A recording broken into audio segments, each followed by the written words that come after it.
The Guardians of Azure Bay. Azure Bay used to be a crown of sparkling sapphire, but lately it looked more like a dull, leaden coin. The air was heavy, and the waves didn't splash, they slumped. Nerissa stood on the edge of the old wooden pier, staring into the murky depths where the vibrant world she loved was slowly fading away. Below the surface, the tragedy was even clearer. The lush emerald forests of seagrass had turned a sickly, ghostly gray.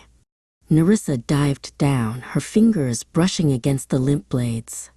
Without the seagrass, the tiny fish had nowhere to hide, and the bay's heartbeat was growing faint. She knew she couldn't save the ocean alone. Nerissa found Elias in his garage, surrounded by a mountain of copper wires, rusted gears, and glowing screens. He was a wizard of scrap metal and code. When she told him about the dying grass, he didn't just listen. He started sketching. "The sediment is choking them," he muttered, his eyes bright with a new challenge. "We need to clear the path for the light." For days, Elias labored over a machine he called the Current Clearer. It was a clunky, submersible drone designed to vacuum the silt off the seagrass without harming the delicate plants.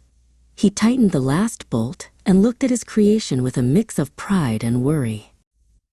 It was a small machine for a very big problem. The first test was a disaster. At the shoreline, Elias flipped the switch, and the drone hummed for a second before a thick puff of black smoke drifted into the salty air. Nerissa caught the machine as it bobbed helplessly in the shallows.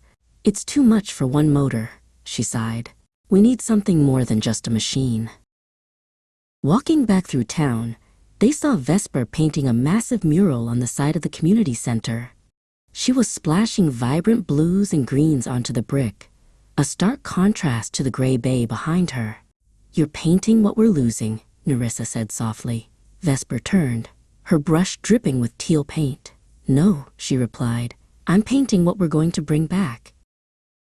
Vesper joined their cause, bringing a different kind of wisdom. She showed them how the ancient oysters and specific reeds could filter the water naturally.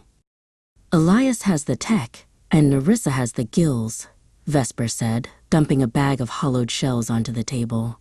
"But I have the blueprint for a living filter. We need to build a nursery." Together, Elias and Vesper designed the eco-rafts. Elias built the lightweight frames from recycled plastic, while Vesper wove the nets and filled them with the filtering shells and young, healthy seagrass shoots. They worked until their fingers were sore and the sun dipped below the horizon, merging their two worlds into one solution. The next morning, Nerissa and Elias pushed the first fleet of rafts out into the bay.